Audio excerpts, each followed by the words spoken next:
بسم اللہ الرحمن الرحیم۔ پیارے بچوں السلام علیکم۔ تو پیارے بچوں آئیے سنتے ہیں آج کی کہانی۔ جناب زینب سلام اللہ علیہا۔ جناب زینب 5 ہجری میں پیدا ہوئی۔ آپ کی ولادت سے امام علی علیہ السلام کا پورا گھر نور اور خوشی سے بھر گیا۔ ابھی آپ بہت چھوٹی تھی کہ آپ کے نانا رسول خدا صلی اللہ علیہ وآلہ وسلم اس دنیا سے چل بسے اور اس کے کچھ دنوں بعد آپ کی والدہ بھی شہید ہو گئی۔ جس طرح جناب زینب سلام اللہ علیہا نے اپنی زندگی میں دکھ دیکھے شاید ہی کسی نے دیکھے ہوں گے، لیکن انہوں نے ہر مشکل گھڑی میں صبر سے کام لیا اور ایک لمحے کے لیے بھی خدا کو نہیں بلایا۔ امام علی علیہ السلام نے جناب زینب کی اس طرح تربیت کی کہ آپ کو ایک ایسی عالمہ کہا جاتا تھا جس نے کسی سے پڑھا اور سیکھا نہیں تھا۔ آپ کے خاندان کے بچوں نے کسی نہ کسی سے علم حاصل کیا تھا، لیکن یہ آپ کی خاص بات تھی کہ آپ نے ایک ایسی پاک اور پاکیزہ گود میں تربیت پائی جس کی وجہ سے آپ کو دنیا میں کسی سے علم حاصل کرنے کی ضرورت نہیں پڑی، بلکہ آپ کا علم ایسا تھا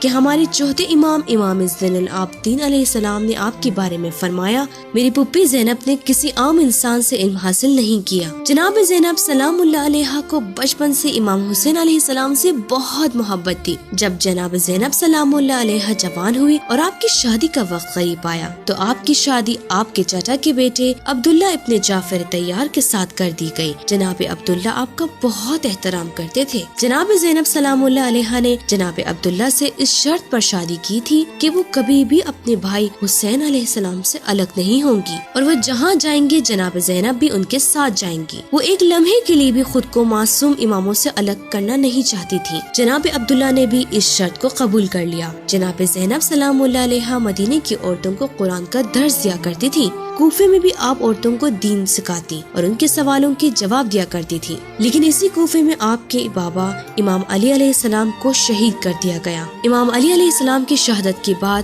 آپ دوسرے شیعوں کی طرح اپنے بھائی امام حسن علیہ السلام کو اپنا امام مانتی تھی اور ان کی اطاعت کرتی تھی۔ 10 سال بعد دھوکے سے امام حسن علیہ السلام کو بھی زہر دے کر شہید کر دیا گیا۔ اب جناب زینب سلام اللہ علیہا کی زندگی میں ایک نئی پیریڈ کی شروعات ہو چکی تھی۔ امام حسن علیہ السلام کی شہادت کے بعد امام حسین علیہ السلام کو امامت ملی اور انہوں نے اپنے زمانے کے ظالم بادشاہ یزید کی مخالفت کی۔ یزید کے بادشاہ بنتے ہی امام حسین علیہ السلام سے بیعت کرنے کو کہا، لیکن امام حسین علیہ السلام نے اس کی بیعت کرنے سے انکار کر دیا اور مدینہ چھوڑ کر مکے چلے آئے۔ جناب زینب سلام اللہ علیہا اپنے شوہر سے پہلے ہی کہہ چکی تھی کہ امام حسین علیہ السلام جہاں بھی جائیں گے وہ ان کے ساتھ جائیں گے، لہٰذا جناب زینب اپنے دونوں بیٹوں اون اور محمد کے ساتھ امام حسین علیہ السلام کے ساتھ سفر کے لیے نکل گئیں۔ وہ امام حسین علیہ السلام کے ساتھ مکے گئیں اور کچھ مہینے مکے میں ہی رہیں۔ پھر جب کوفے والوں نے امام کو خط لکھ کر کوفے آنے کی دعوت دی اور امام نے اپنے کوفے جانے کا ارادہ کیا تو جناب زینب سلام اللہ علیہا بھی اپنے بھائی کے ساتھ کوفے کے لیے نکلی،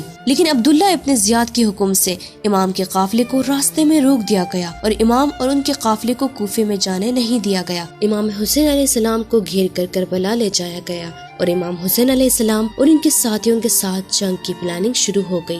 10 محرم کو جنگ ہوئی جس میں امام حسین علیہ السلام اور ان کے بچوں اور ساتھیوں کو شہید کر دیا گیا۔ کربلا میں شہید ہونے والوں میں حضرت زینب سلام اللہ علیہا کے 2 بچے جناب اون اور جناب محمد بھی تھے۔ امام حسین علیہ السلام کی شہادت کے بعد ابن زیاد کے حکم سے سبھی عورتوں اور بچوں کو اسیر کر کے کوفے لے جایا گیا اور وہاں سے انہیں شام بھیج دیا گیا۔ ان اسیروں کے قافلے کو جناب زینب سلام اللہ علیہا لیڈ کر رہی تھی۔ جناب زینب سلام اللہ علیہا نے کوفے اور شام میں ایسے خطبے دیے کہ یزید کی حکومت خطرے میں پڑ گئی۔ آپ نے امام حسین علیہ السلام اور تمام شہیدوں کا پیغام دنیا والوں تک پہنچایا۔ واقعہ کربلا کے کچھ سالوں بعد آپ کی وفات ہو گئی۔